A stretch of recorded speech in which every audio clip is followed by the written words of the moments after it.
মাদ্রাসা service কমিশনের ফলাফল ইতিমধ্যেই প্রকাশিত হয়েছে, যেখানে বিভিন্ন বিষয়ভিত্তিক ফলাফল যেমন প্রকাশ করা হয়েছে এবং সাথে ফলাফল প্রকাশের আগেই অ্যান্সার কি দেওয়া হয়েছিল এবং সেই অ্যান্সার কিতে কিছু বিভিন্ন বিষয়ে ভুল ছিল। বিশেষ করে বিভিন্ন ক্ষেত্রে দেখা যাচ্ছে যে 4টে করে অপশনই ঠিক, কোনো ক্ষেত্রে 3টে অপশন ঠিক।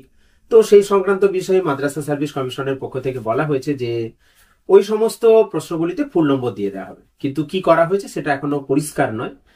আর উল্টো দিকে এখানে যেটা রয়েছে সেটা হচ্ছে যে এরপর ইন্টারভিউ প্রক্রিয়া।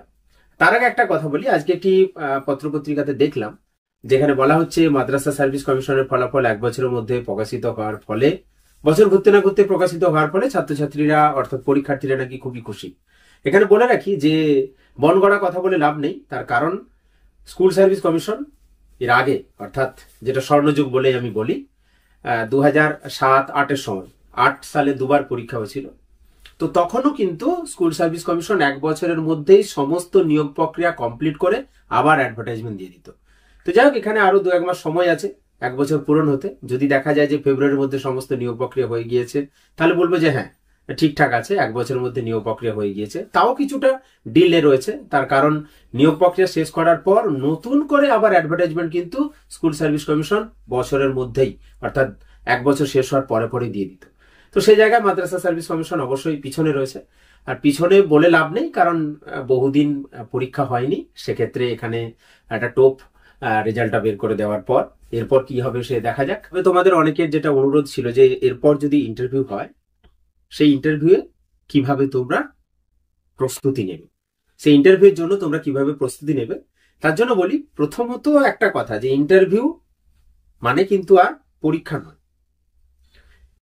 যা পরীক্ষা নেওয়ার তা কিন্তু লিখিত পরীক্ষা অর্থাৎ ওএমআর শিটে হয়ে গিয়েছে।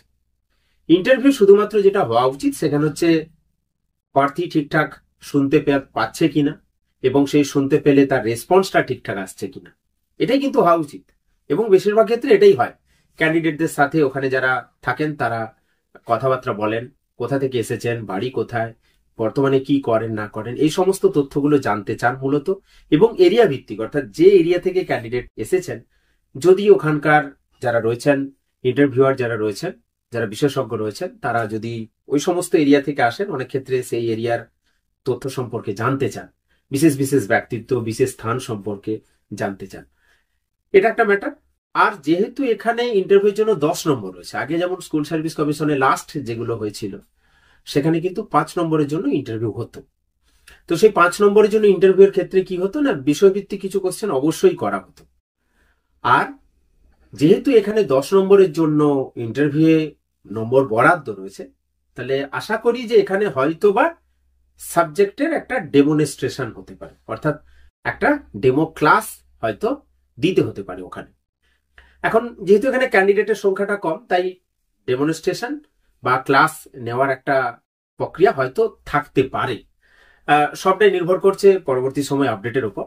তবে অবশ্যই আমি বলবো যে ডেমনস্ট্রেশন হবে ধরে নিয়েই এগোনো ভালো। এখন এই ডেমো টিচিং এর ব্যাপারটা কি না, ডেমো টিচিং এর ব্যাপারটা হচ্ছে যে যেহেতু যে সাবজেক্টে আপনি নিয়োগ পাচ্ছেন সেই সাবজেক্টের যে কোনো একটা বিষয়, সেটা স্কুল লেভেলে থাকতেও পারে, সেটা কলেজ লেভেলেও থাকতে পারে, যে কোনো একটা বিষয় সম্পর্কে ওয়াকিবহাল হয়ে যাওয়াটাই ভালো। অনেক সময় যেমন ওখানে যারা বিশেষজ্ঞরা থাকেন জিজ্ঞেস করেন যে কোন অংশটা জিজ্ঞেস করবো বা কোন অংশটা পড়ে এসেছো, একদম সরাসরি জিজ্ঞেস। তখন সেক্ষেত্রে আপনার যে অংশটা সুবিধা সেটা বলবেন। যেমন আমি গণিতের ক্ষেত্রে, ম্যাথমেটিক্সের ক্ষেত্রে যদি বলি, কেউ হয়তো বললো যে আমি ডিফারেন্সিয়াল ইকুয়েশনটা দেখে এসেছি স্যার, কি আমি অ্যালজেব্রাটা দেখে এসেছি, কি ক্যালকুলাস দেখে এসেছি। তো যে পার্টটা বলবেন সেই পার্টটা একটু ভালো করে ডেপথটা ক্লিয়ার করে যাবেন। আর যদি কমপ্লেক্স নাম্বারের কথা কেউ বলেন, তাহলে কমপ্লেক্স নাম্বারের একদম মূল শুরু থেকে একটুখানি ডেমো টিচিং এর জন্য যেমন প্রিপারেশন থাকবে, ঠিক সেখান থেকে যে প্রশ্ন করতে পারবেন কি ধরনের সেটাও কিন্তু মাথায় রাখতে হবে। আবার আমি যদি অ্যালজেব্রার কথা বলি, ক্লাসিক্যাল অ্যালজেব্রার ক্ষেত্রে হয়তো বলা হলো যে কোয়াড্রেটিক ইকুয়েশন, যেটা কোয়াড্রেটিক ইকুয়েশন লেখো, তাহলে সঙ্গে সঙ্গে তুমি কি করলে ওখানে অবশ্যই পেন পেপার থাকে, ax² + bx + c = 0, পাশে অবশ্যই লিখতে হবে a ≠ 0। ওখান থেকে কিন্তু কোশ্চেনটা করার মতো জায়গাটা তৈরি করে রাখতে হবে। সঙ্গে সঙ্গে জিজ্ঞেস করবে a ≠ 0 কেন, তখন বলতে পারবেন যে a 0 হয়ে গেলে এটা আমাদের কোয়াড্রেটিক ইকুয়েশন হবে না। এরপর হয়তো নেক্সট কোশ্চেন এলো যে b 0 হলে কি হবে, তখন বলবেন যে হ্যাঁ অবশ্যই বি জিরো হলেও যদি এ জিরো না হয় তাহলে কোয়াড্রেটিক ইকুয়েশন। তারপরে কোশ্চেন নেক্সট, সি জিরো হলে কি হবে? তখন বলতে হবে যে এ যদি নন জিরো হয় তাহলে সি জিরো হলেও কোয়াড্রেটিক ইকুয়েশন। আর এখানে একটা স্পেশালিটি রয়েছে যে একটা রুট হচ্ছে আমাদের জিরো।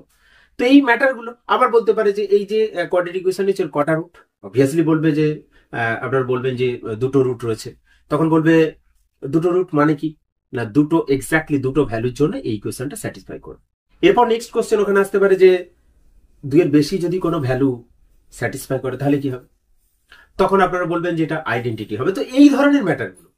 এরপর হয়তো নেক্সট বললো যে এর সিম্পলিফাইড ওয়েতে বা খুব সহজে আমরা সলিউশন কি করতে পারি, তখন হয়তো সেখান থেকে সিধর আচার্য প্রসেসটা চলে এলো এবং সিধর আচার্যের ফর্মুলা, সেখান থেকে রুটসের যে ক্যারেক্টারিস্টিক, এই সমস্ত বিষয়গুলো অর্থাৎ এই ধরনের ভাবনা চিন্তা করতে হবে। আমি ডিফারেন্সিয়াল ইকুয়েশনটা বলবো, তাহলে অবশ্যই সেখানে ডিফারেন্সিয়াল ইকুয়েশনের ফরমেশন থেকে শুরু করে অর্ডার ডিগ্রি থেকে শুরু করে first order first degree differential ইকুয়েশনের যে সলিউশন প্রসিডিওর, এক্সাক্টনেস, এই সমস্ত ডেমনস্ট্রেশনে যেমন বলবেন, ঠিক নিজেকে প্রস্তুত করে রাখবেন যে ওই জায়গা থেকে যদি কোশ্চেন করে আমি কিভাবে এর উত্তর দেব। তো এই হচ্ছে ম্যাটার। মূলত বিষয়গত দিক ধরলে ধরতে পারেন, ডেমনস্ট্রেশন থাকলে সেই ডেমনস্ট্রেশন বা ডেমো ক্লাস যেটা দেবেন তার উপরে কোশ্চেন আসতে পারে বা কোশ্চেন করতে পারে। খুব বেশি সময় নেবেন না। আর হয়তো বা যেহেতু এখানে ক্যান্ডিডেটের সংখ্যা কম, তাই আমি আবারও বলছি যে ডেমো টিচিংটা থাকতেই পারে।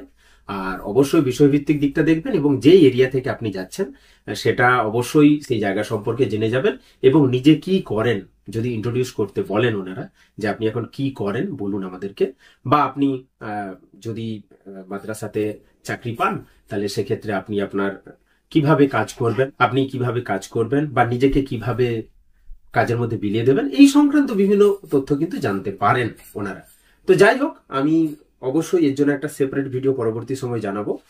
শুধুমাত্র একটা বিষয় বলার ছিল যে বিভিন্ন পত্রপত্রিকা যেভাবে বলে চলছেন মাদ্রাসা সার্ভিস কমিশন সম্পর্কে, সেটা জানি না কোথা থেকে ওনারা তথ্য পান।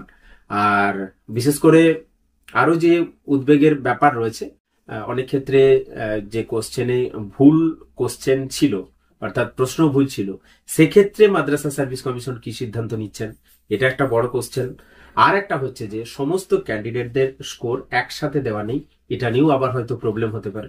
তো যাই হোক, আশা করবো যে কোনো প্রবলেম হবে না, নির্বিঘ্নেই এই নিয়োগ প্রক্রিয়া হবে। এটা আমিও যেমন আশা করছি, আপনারাও আশা করছেন তাড়াতাড়ি সমস্ত প্রক্রিয়া শেষ হোক। দেখা যাক পরবর্তী সময় কি হয়, অবশ্যই সেই নিয়ে আবারও পরবর্তী সময় আপনাদের সবাইকে জানাবো। সবাইকে অসংখ্য ধন্যবাদ। সবাই ভালো থাকবেন, সুস্থ থাকবেন।